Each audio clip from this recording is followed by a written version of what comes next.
அருமையா இருக்கும். சாப்பிட்டு பாருங்க நீங்களும். எத்தனை நோங்கு வாங்கி வச்சிருக்கீங்க?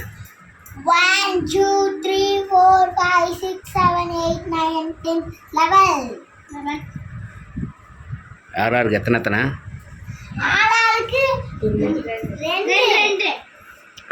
ஆளுக்கு 2 ஆளுக்கு 2.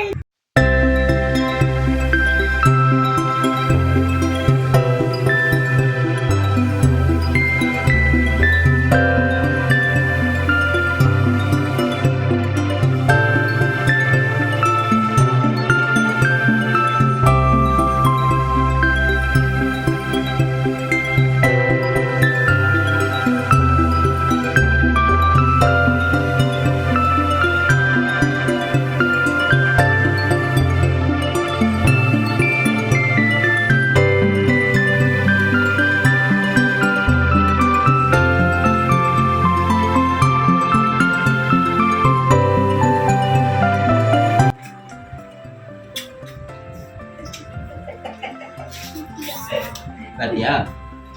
அப்பதான் சாப்பிடுங்க நமக்கு.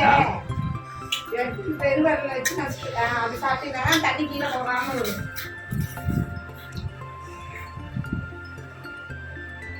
தாக்கு வச்சியோ சீமா இங்க பாருடா. அப்படியா அந்த பக்கம் கை இருந்து பாரு. அந்த நுங்கல்ல தண்ணி எல்லாம் வாய் போடும். இல்லைன்னா கீழே போயிடாது தண்ணி.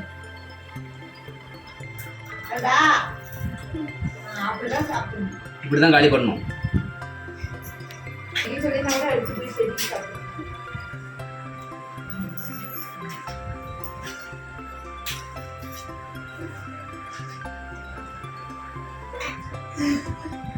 இப்படிதான் சாப்பிடணும். சரியா? நல்லா சாப்பிட்டு காட்டு.